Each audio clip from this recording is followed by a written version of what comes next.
Good morning, and welcome to another inspiring episode of the Good Morning Minute podcast, where we start the day with purpose, passion, and a little bit of power. I'm your host, Angelina Mojica, and today's conversation is part of a special series in partnership with the Empower Her Steps virtual conference, a movement rooted in helping women rise, heal, and walk boldly into the life God has designed for them. Our mission is simple but powerful, empowering life purpose, because we believe that when a woman finds clarity in her calling, everything changes for her family, her community, and the generations to come. So friends, grab yourself a cup of coffee, take a deep breath, and get ready to be uplifted as we dive into real stories, honest lessons, and bold steps towards purpose with our incredible guest today. And our guest today is Lani. Lani, welcome to the show.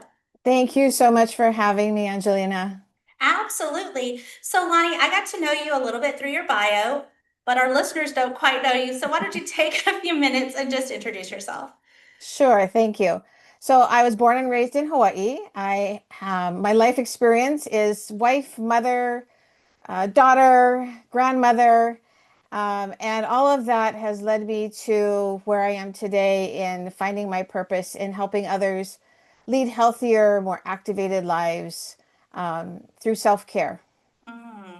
Self-care is so important. I was just talking about that earlier today with some colleagues. And so I like that that's the topic that we're going to be discussing today. Before we jump into the heart of our conversation, Lani, I do want to ask you just a fun icebreaker question. And my question for you today is, what's one small thing that makes you smile? My grandchildren. Oh, yes. I'm a grandmother too, and they will bring a smile quick to my Yep, face. yep. Absolutely. All right, well, let's go ahead and jump into our conversation. So I'm going to ask you, what was the defining moment of pain or challenge in your life, and how did it impact you? Oh gosh. I thought I was prepared for this. So, oh, sorry. Um, the biggest moment, the biggest challenge of pain and in my life was when my youngest son, Jacob, was diagnosed with a brain tumor at the age of 19 in 2002. Yeah, and then his cancer journey ended in 2005 with his passing. Wow. My condolences. I had a father that passed away with leukemia when I was 28 years old, and that's been some time now, but it never gets easy to state that stuff for sure. Um, wow, Lonnie. So Mhm. I can't imagine. I have three adult children, and I can't imagine saying goodbye to them before their time. Um, so as you're walking this journey with your son, and even the afterwards, what helped you heal and grow through this season? One of the things I discovered early on in the journey, because being dropped into a cancer journey with a loved one, it's like being in a foreign country. You don't know the landscape, you don't know the language.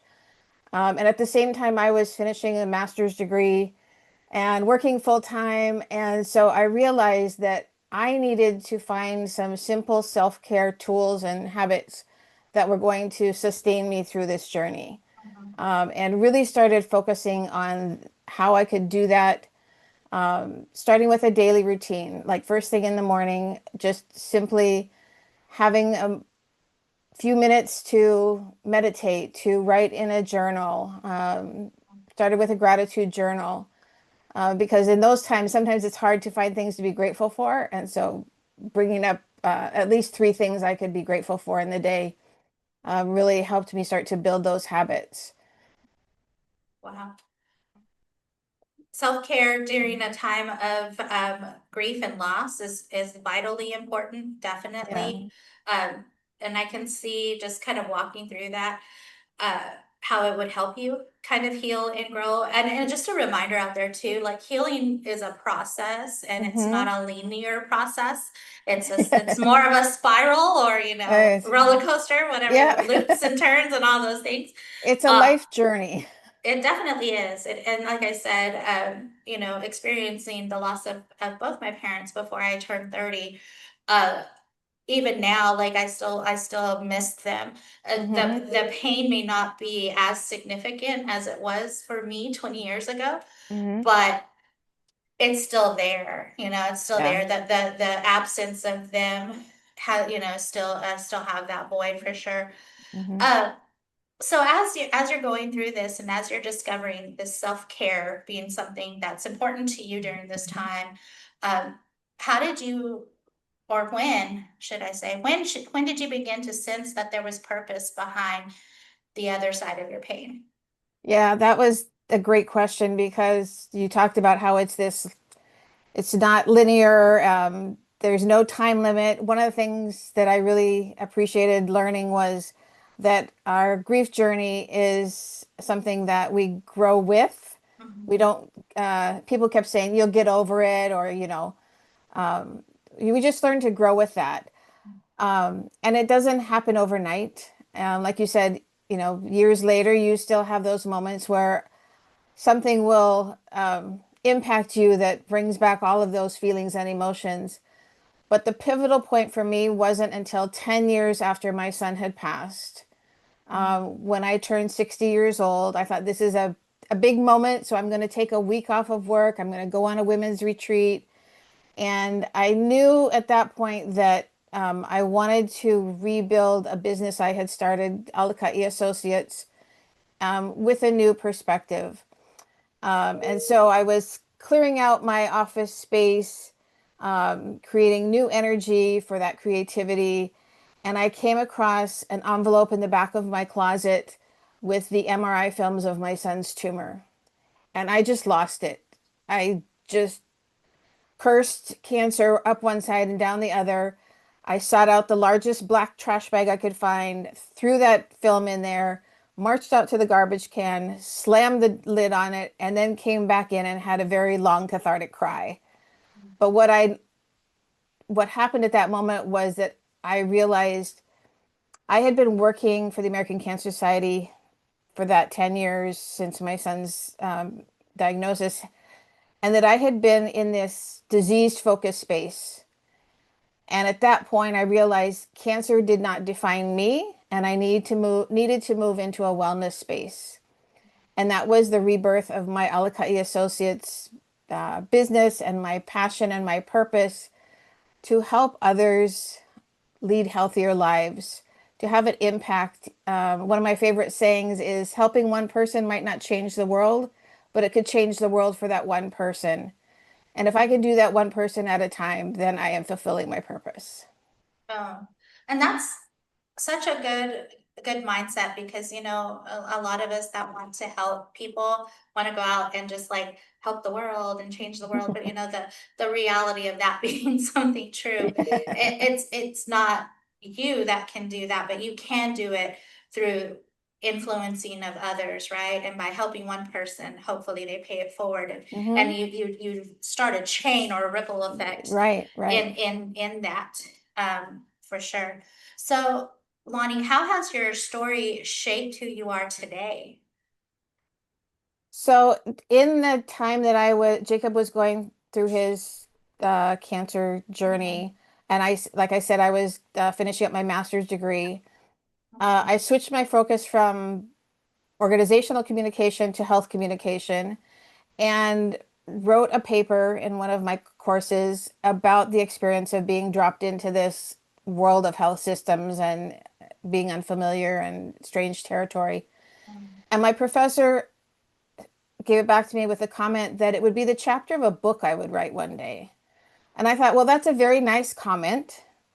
And yeah, I'll put that on my bucket list, but didn't really give it much thought. Well, she had planted a seed, and over the years, that just seemed to germinate and come up over and over, time and time again. And so it was after I retired in 2020 that I came across a woman who had written her book about her caregiving experience. And it just resonated with me. And the way that she wrote was very much in her own voice. And I thought, if she can write in her voice, I can write in mine.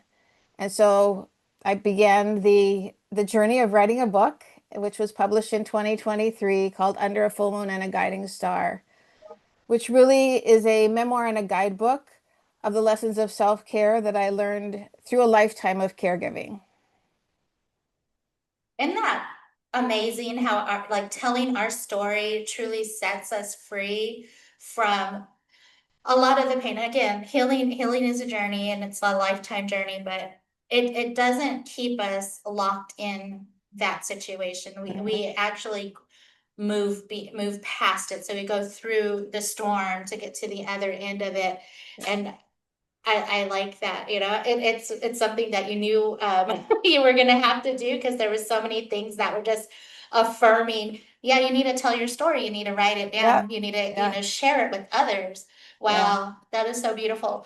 So, Lani, there's probably people out there that have read your book or that are hearing, the part of your story that you're sharing today, and they're just like, wow, I'm in it right now. Like this is where I'm at. yeah. What kind of advice would you give that person? First of all, be kind to yourself and take care of yourself. Um, when you're in that caregiving journey, and we all are at some point. I love the quote from Rosalind Carter, former First Lady Rosalind Carter, that says, there's four kinds of people in the world: those who have been a caregiver, those who will be a caregiver, those who currently are a caregiver, and those who will need a caregiver. So that encompasses everybody. But if you're in the deep trenches of it right now, don't forget those lessons of self-care. It's the saying that comes when you get on an airplane is you have to put your oxygen mask on first. Mm, That if you're going to survive and thrive through that journey and the next caregiving journey that comes along, you need to be able to have those resources, that foundation of self-care that you can come back to. And I was just reminded of it this year. I thought, well, I've been practicing this for a long time now. I wrote a book about it. I've got it down pat. But earlier in the year, or actually starting last August, my husband has had some health challenges. And I mm, found myself in some pretty intense caregiving moments along the way. And I had to remind myself, don't forget your own self-care. That mm, as busy as you get or as frustrated as you get, remember to breathe. That's mm, one of my very first lessons when I coach people and do trainings and workshops is the importance of our breath. That it's something that we take for granted so much of the time. We mm, we take this big inhale when we come into the world, and then we have a big exhale when we leave the world. And in between, we kind of just think it's an automatic thing that keeps our body alive. mm, But it's much more than that. It's what fuels us. It gives us the oxygen to think and move. And so don't forget to breathe. mm. That's so beautifully said too, because I immediately go back to, when God created man and woman, he breathed life into them. And so it's true, it's the refreshing intake that you need to heal your body, your mind, and your spirit, so that you can tackle the things that are going on in your life. And, I love the analogy of put your oxygen mask on first before helping others, because when you're depleted and you have nothing to give, then I mean you're not going to be any good in Yeah. anybody's face, much less their situation. So those are important things to remember. Lonnie, what does living with purpose look like for you now? Oh gosh, lots of things. I've realized that I need to make sure that I have those moments of self-care first thing in the morning. Mm, So a daily self-care routine is fundamental. And I realized how important it was a few years ago when we were on vacation and staying with family, and it was kind of a stressful situation. And there were 3 days in a row where I wasn't able to get to my morning routine.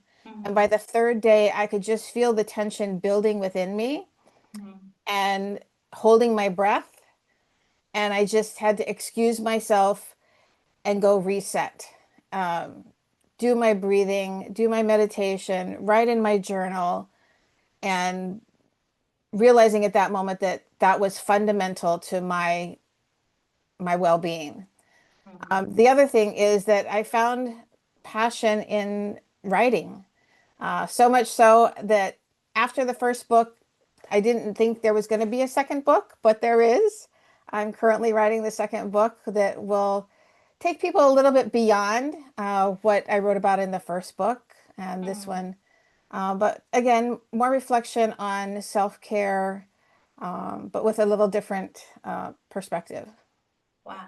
Beautiful. Well, I look forward to that second book for sure. Sounds very interesting. And self-care is an important practice just in any stage. And especially practicing it when you don't need it. Like that's the one thing that I've come to learn. Like when you practice a fire drill, you know, Mhm. when you don't need a fire, when it does happen and you're in that fight, flight, or freeze Yeah, mentality, you already know what to do because you've had that practice in yeah, place, so that when you run into situations that are life devastating, you have a practice in place, so you have a go-to, whether that's meditating or praying or um, grounding, getting in the earth and just yeah, reconnecting, whatever that is for you out there. If you have that practice already, when you don't need it, you know how to lean on it when you really do.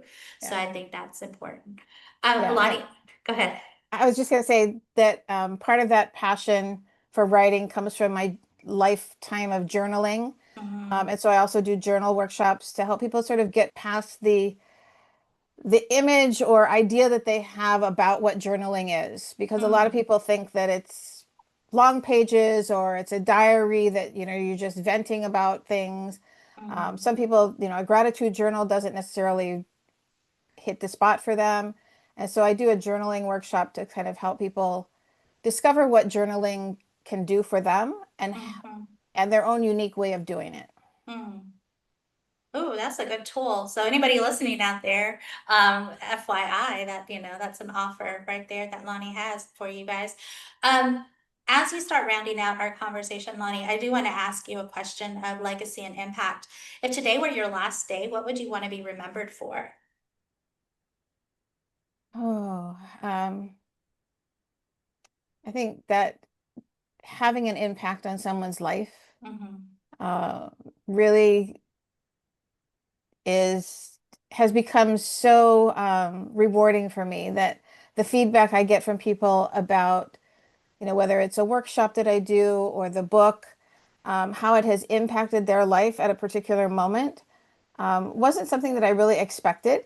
Mm-hmm. But it really has driven home for me how much, again, telling your story, there's someone out there who needs to hear that, to know that they're not alone. Mm-hmm. Yeah, yeah.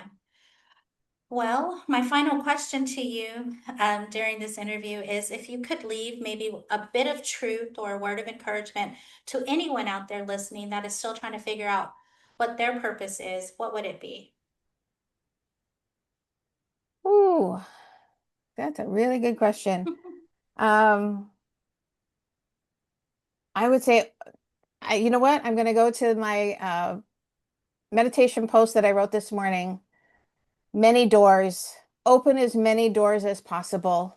Mm, You never know, sometimes we stick to our comfort zone and we yeah. think, well, I've got 5 different doors to choose from, and I'm going to pick the one that I think is the safest. Hmm. Or I'm going to pick the one that maybe I like the color of that door, but it may not be the right one for you. So open as many doors as possible.